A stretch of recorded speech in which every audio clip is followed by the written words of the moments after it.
Ça y est, c'est mal parti, c'est pas grave, on les connaît tous les deux. Donc merci de nous accorder cette rapide interview qu'on souhaiterait dérouler en 4 points. D'abord, parler de quelque chose qui était à cœur, c'est-à-dire la fonction du club dans la cité. Ensuite, aborder la question de l'unité du club dans toutes ses équipes et de tous ses composants. Pour basculer ensuite sur le plan plus sportif, avec quels objectifs as-tu fixé pour les équipes de jeunes et les équipes seniors? Et enfin, basculer sur les objectifs au niveau administratif. Mais auparavant, quel est le sentiment du président avant ce premier match à domicile, président qui prend la succession difficile d'Olivier Moulin? Une succession difficile et à la fois facile, parce que quand le travail a été bien fait jusqu'à maintenant par mes prédécesseurs, la difficulté elle est juste d'être à la hauteur de cela. Après, pour ce qui est de l'avenir proche de la saison, on aborde l'intersaison de façon relativement calme et tous les voyants sont au vert pour qu'on prenne une bonne place dans ce championnat honneur qui devrait aboutir, j'espère, à une saison plus longue que celle de l'année dernière. Il faut espérer de tout le cœur et tout le monde dans les tribunes aujourd'hui sera là pour que ce club démarre bien et puisse aller au bout des objectifs. Ce monde, cette ville qui est derrière ce club, comment penses-tu encore faire pour qu'ils soient encore plus nombreux derrière ce club dans cette ville? En fait, l'objectif il est plus de trouver quel est le rôle d'un club sportif dans une cité telle que Privas, qui est quand même une ville-préfecture et quoi qu'il en soit assez dynamique. C'est savoir un petit peu, au-delà de la performance purement sportive et de la compétition, c'est donner un petit peu un espace à tous les citoyens de Privas et du bassin, une place qui leur permet d'exister à travers un projet sportif qui passe à la fois par la compétition, je le redis, mais aussi par le loisir et l'appartenance à une structure pour le développement de chacun.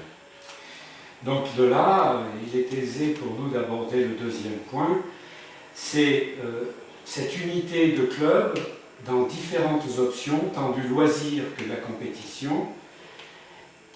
Quelles difficultés rencontres-tu ou crains-tu d'avoir à résoudre dans cette optique-là de défendre ce club multipratique en quelque sorte? La vitrine numéro 1, c'est bien entendu l'équipe senior, donc ça passe par un résultat dans les compétitions, ça passe par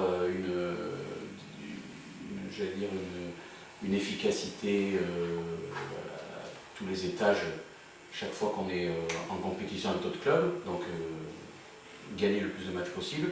Et après, ça c'est un moteur qui permet à toutes les autres structures, je parle des équipes plus jeunes qui elles aussi sont dans un rapport à la compétition, mais aussi pourquoi pas le rugby à toucher, pour nous amener plus de licenciés au club, parce que la pérennité du club passe par le nombre de licenciés. C'est l'écueil qu'on a, c'est de se faire rejoindre par le plus grand nombre. Alors au niveau senior, la section loisirs nous apporte beaucoup d'énergie. Au niveau du championnat interrégional, là on a notre rôle de compétiteur à jouer. Et après, c'est la difficulté, c'est plus avec les petits jeunes qu'on n'arrive pas à fidéliser du fait de plusieurs facteurs, éloignement géographique des pôles universitaires, désert un petit peu démographique lié à la situation de Privas, l'Ardèche en général. C'est les contraintes qui nous pèsent le plus. Donc, tu ressens cette difficulté avec les jeunes, et là je pense que dans tes propos, tu pensais très fort à l'équipe des juniors. Est-ce que ceci ne pourrait pas être un objectif spécifique pour cette année? Est-ce qu'on est aujourd'hui en état d'avoir des pistes de travail dans cette direction? On ne résoudra pas le problème des juniors en 3 semaines. C'est vrai que le problème des juniors, on le soulève, c'est vrai qu'on n'est pas assez, on n'a qu'une quinzaine de licenciés actuellement pour faire un championnat toute la saison, c'est manifestement pas assez. Je pense que dans l'urgence, il va falloir proposer à ces jeunes, à ces 16 ou ces 15 licenciés, un projet attractif. Ça va être très très compliqué, malgré toute l'énergie que montrent les éducateurs en place. C'est pas un chantier pour cette année, c'est surtout un chantier pour les années à venir, savoir qu'on ne se retrouve plus dans ces carences d'effectifs. Voilà. Donc le défi il est plus là. Donc gros défi au niveau des jeunes, principalement des juniors qui traditionnellement sont une catégorie difficile. Ouais. Et puis en ce qui concerne l'équipe Fagnon, l'équipe senior, qu'est-ce que tu souhaiterais qu'il se passe cette année? Quels objectifs raisonnables peut-on avoir? Ben, les objectifs, non, mais il ne faut pas être raisonnable, il faut être dans la démesure. Il faut revivre la même saison qu'il y a 2 ans, si possible. C'est-à-dire arriver au moins en demi-finale du championnat de France.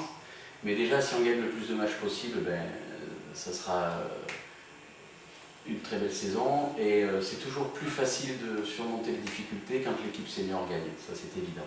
Parce que c'est un moteur. Après tout, je disais tout à l'heure, c'était la vitrine du club. C'est ce qui engendre en général le plus d'énergie et dans lequel s'engouffrent à peu près tous les supporters, tous les dirigeants et toutes les autres équipes. Donc c'est vrai que si l'équipe, on ne peut que souhaiter à l'équipe senior de gagner le plus de matchs possible et le plus longtemps possible. Donc dynamisme de l'équipe senior qui réagit sur tout le club, y compris sur les dirigeants. Donc Les dirigeants. Donc tu attends beaucoup? Oui, j'attends beaucoup. Ils m'ont fait confiance, donc ça déjà je leur en remercie. Mais je pense qu'il y a comme je disais en préambule, la prise de fonction est assez facile parce que l'organigramme est vraiment bien établi, épais, avec beaucoup d'expérience et d'expertise de chacun. En fait, l'objectif, là, on est sur un peu plus du moyen terme, c'est d'étoffer un petit peu le budget de fonctionnement en essayant de trouver d'autres ressources, d'autres partenaires, de façon à donner le plus de moyens possible à cette équipe dirigeante pour qu'elle elle aussi grandisse et soit encore plus efficace que ce qu'elle est actuellement, bien qu'elle le soit déjà beaucoup. Mais là aussi, on gagnerait en performance, on gagnerait en rayonnement, on gagnerait en énergie, on gagnerait en dimension globale du club. C'est le but aussi. Donc nous sommes sur des bons rails.